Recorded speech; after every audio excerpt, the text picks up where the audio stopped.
Wow, deputy.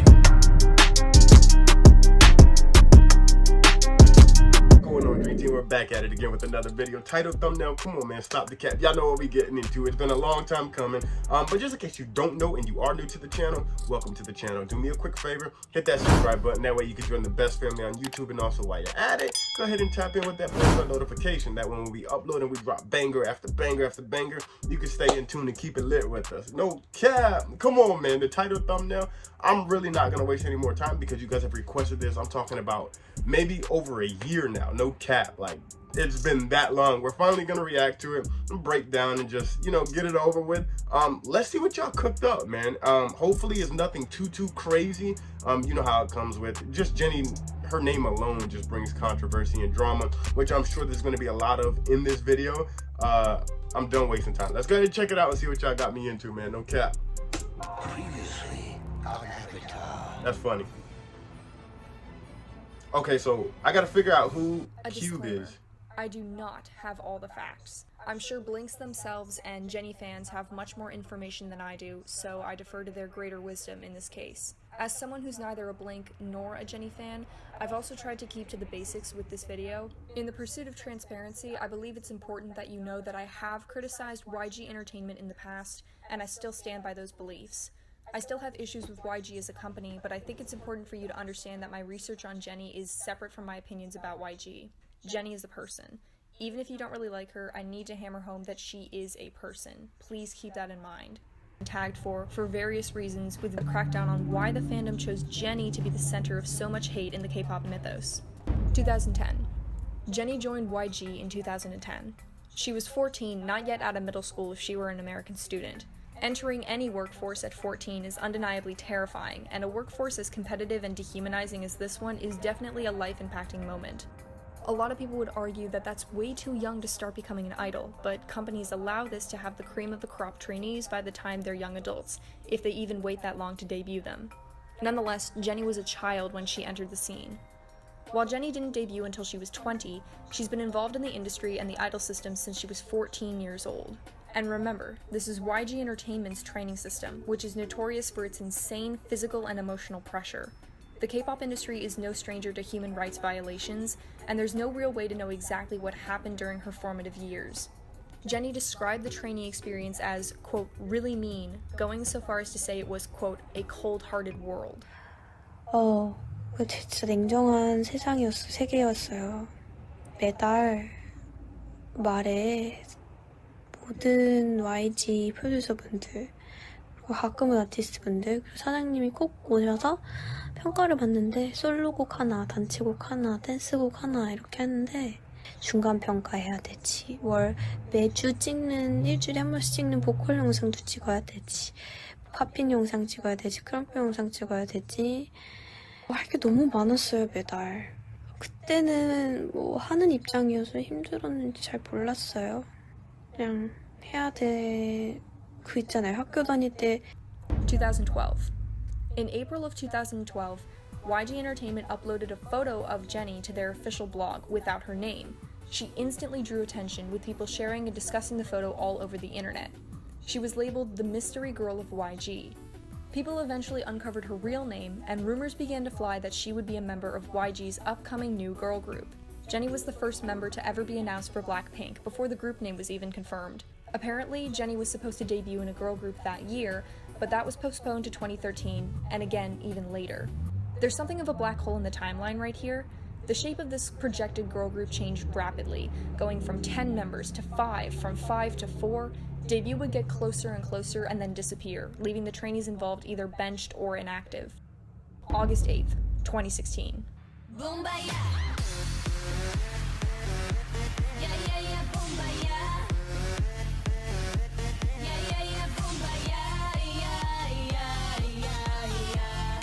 Finally, Blackpink as we know them debuted. They were YG's first girl group in nearly 6 years. Their debut was a blockbuster smash, and they shot to stardom almost instantly. Things were actually pretty great for the first 2 years. Blackpink released 3 songs in 2016 and 1 in 2017. The members promoted their songs on various music shows, at award ceremonies, all over television and the internet. Their popularity was immense and immediate, and so were the problems. Sometime around late 2016, the phrase YG's princess first appeared in reference to Jennie, but between 2017 and 2018, that's when the title became stapled to her narrative. Many fans and non-fans alike saw Jennie as receiving special attention and favoritism from the company. There were different reasons with varying levels of truth and perspective, including but not limited to, Jennie is given the best or at least highest quality performance clothes. Jennie is styled to make her stand out from the rest of the group. Jennie is the most promoted member of Blackpink, receiving the most sponsorships, or at least the most important ones, be they modeling, advertisement, brand deals, whatever. These arguments began rising with fury in the middle of 2017, and while it seems a bit early for a group to attract so much conspiracy just a year after debut, there's a very definitive reason why so much speculation exploded in 2017. 2017. Right as the fandom and industry at large were at its hungriest for content from Blackpink, YG decided they hate money and put the group on a year-long hiatus. That's a year-long hiatus from a group who were, at that point, basically rookies. Apart from advertising and the occasional live performance, the group practically vanished. They did release one song, As If It's Your Last, in the earlier half of the year, and boy did it seem like it was our last. The fans were stranded high and dry, and to say this caused frustration is an understatement. YG Entertainment had built unbelievable hype for Blackpink, and then gave the fanbase a big ol' middle finger and a cordial fuck you. Guess what? What? Fuck you! Fuck you! Confused, aggravated, and rightfully angry, fans and non-fans began digging into anything Blackpink that they could. MR removed videos, choreo comparisons, fan theories, plots to storm YG, anything and anything they could to keep Blackpink alive in their minds. Eventually, all things Blackpink became connected to this underlying frustration, and that frustration never fully washed out. As the hiatus stretched, so did the tensions. This is where shit began to hit the fan. During a few live performances, Jennie forgot some of the lyrics to their songs. Given industry standards for perfection, Jennie's previous dedication to precision, and the overall fandom frustration, it turned into something of a deal. People called her unprofessional, a mess, a whole host of other names. While claims of favoritism and spoiled behavior had existed since her debut, new fuel was suddenly added to the fire, and everything Jennie did was labeled as a product of a spoiled princess getting away with absolutely anything she wanted. Jennie's public persona as an idol is one that relies on being an untouchable badass who doesn't give a fuck. So add that to the princess claims and you've got yourself a pretty unlikable reputation. Again, emphasis on reputation. This is how people saw Jennie, not necessarily who she really was. To allay discontent in the fanbase, the best thing to do would be to release a comeback before the year was out. Negative attention, positive attention, Blackpink was getting both, and YG was in perfect position to capitalize on it, as long as they could keep out of trouble for 10 seconds or so.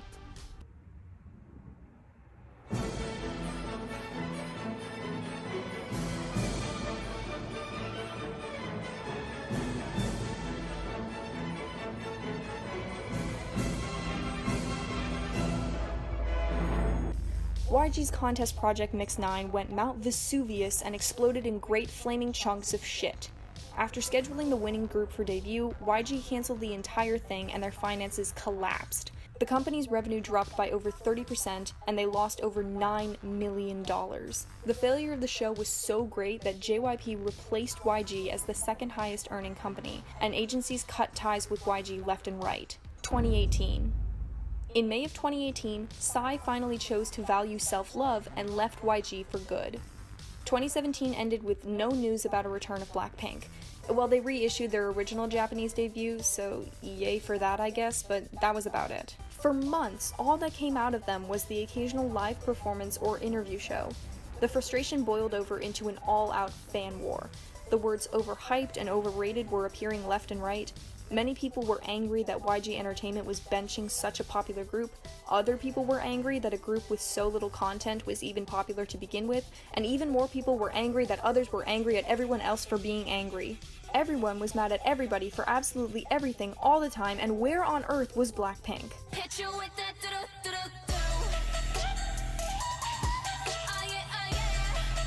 Oh, there they are. Finally, after 10,000 years, Blackpink had a comeback. Square Up was a major success, and its flagship track Da Da Da Da was a commercial explosion. Finally, fans were getting content again. Except this time, things felt a little different. Right off the bat, people began commenting on Jennie's presence, noting a lack of expression, enthusiasm, and overall energy in both the music video and on stage. As the promotions for Da Da Da Da ran on, it only got worse. More and more videos and fan cams began surfacing of Jennie's dancing during the era, and while music shows seemed average, concert footage did not. In September, YG announced Blackpink's first ever concert in Seoul. Controversy or not, people were ecstatic at the idea of seeing Blackpink perform live at their own concert, and from there, shit really hit the fan. Footage from the concert showed Jennie not participating in large amounts of choreography and making other mistakes on stage. Paired with the footage of numerous other performances that year, Jennie's dancing appeared to have greatly diminished. But with the maintained success of Blackpink throughout the hiatus, it probably wouldn't be that big of a deal, right? Oh my god, it was a disaster. This video no longer exists, but I think we all remember the big lazy dancing video comparing her dancing of previous years to this one. Something was totally wrong. Regardless of anyone's opinion on Jennie, this is objectively a problem. People paid money to see this concert, and so, from a consumer standpoint, this is inexcusable. And not just the Seoul concert, but others as well. From a fan standpoint, I imagine it's ridiculously disappointing. Add that to the fact that YG was obsessively striking down any video criticizing or even discussing Jennie, and you got yourself a right shitstorm. No one had any idea what was going on with Jennie, and to this day we have no definitive answer as to what caused the quote-unquote lazy scandal. But the bashing was loud, harsh, and unrelenting. Many people called her lazy, spoiled, a brat, a danger to Blackpink, an insult to her members, a bitch, and everything but the kitchen sink. Objectively, Jennie's performances were not fair to the fans who had waited and paid money to see the group perform. There's no denying or getting around that. It's simply unacceptable and needed to be amended right away. But with that same objectivity, anyone can see that the backlash Jennie received wasn't going to win any morality awards. Fans and non-fans had decided that Jennie had forfeited the right to any human decency and began hacking away at her for any reason whatsoever. I feel so bad for Rose, Jisoo, and Lisa. Which they is look like Jennie's understandable, backup you know? dancers. LMAO Papa YG can't take it when someone criticizes his precious princess. So YG is deleting evidence I see, doesn't change the fact that Jennie has been incredibly lazy since 2017. She's so hype when it's her part but being lazy when other parts come. Agree, she's lazy. Feel bad for people who actually spent money to see this half-hearted performance. Don't get what she's so lazy for. She doesn't even care for the fans who paid tons of money to attend the concert. The fact that she got different clothes and stuff doesn't change that she is a lazy ass. Sorry, hun. Come on, stop defending. It's obvious. Hello, princess. Wake up. You're on stage. Each person paid $100 to watch you. Obviously her 6 years of training have really served her nothing. Jennie perfectly knows that she is YG's favorite and knows how to take advantage of it. Shame on her. Is she dancing or just walking on stage? The problem was there was genuine constructive criticism emerging at the time, but with so much hate flying around, actual criticism was either buried at the bottom or excused by overly protective fans who were labeling everything as hate and saying to hell with the whole thing. Something worth stressing. Most people are rational. The vast majority of K-pop fans weren't typing away on their keyboards slamming Jennie or compulsively defending her. The problem is that the less calm people often yell louder, and considering the fact that the international fandom is majorly internet-based, boom. Total chaos. Rumors began flying. Defensive fans scrambled left and right to come up with any sort of justification for Jennie's performance. Some people called back to her injury from 3 months back where she strained her ankle dancing, despite confirmations before the concert that she was healed. Others began theorizing about problems in her personal life. The word depression surfaced and people ran miles with it. 인터넷 접속하면 가장 뭘 해? 인터넷 잘 안 해. 하루에 제니 이름 몇 번 검색해? 0번. 제니에게 일주일의 휴가가 주어진다면 하고 싶은 일은? 핸드폰을 바닷속으로 던지고 없앤 다음에 잠수. 그러니까 없어지기. 아무도 날 찾을 수 없게. I'm not Jennie's therapist, you're not Jennie's therapist. While being aware of mental health is really important, more often than not, fandoms will use it as a shield for certain situations and then completely abandon it the second it no longer suits them. For example, Blinks showed up in droves to preach the importance of mental health during Jennie's quote-unquote lazy scandal, and then went completely silent when abuse victims criticized Blackpink's bruised photo cards, calling it not a big deal. Again, a small percentage, but it goes to show that fandoms are fickle. On top of that, Jennie's mental health is her personal privacy. Diagnosing others with mental illness is extremely messed up for a lot of reasons. It's disrespectful to people with depression and the people you're diagnosing whose life and health you don't really know about. I truly believe many fans just wanted to protect Jennie and help her and show her support, but diagnosing others is a slippery slope, and it can be dangerous to her career or even her own image of herself. Needless to say, this would have been a great time for the company to step in and respond to growing tensions. YG Entertainment needed to handle this with tact and settle the mess with as little controversy as possible. Instead, they did this. Her song Solo quickly became one of the most controversial releases of the year. Jennie's dancing during performances of her solo song were some of her best performances of the year, and Jennie continued to promote Solo all the way through the end of 2018.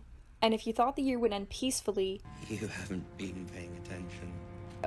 The only good thing that came out of all this mess was this iconic performance of Solo.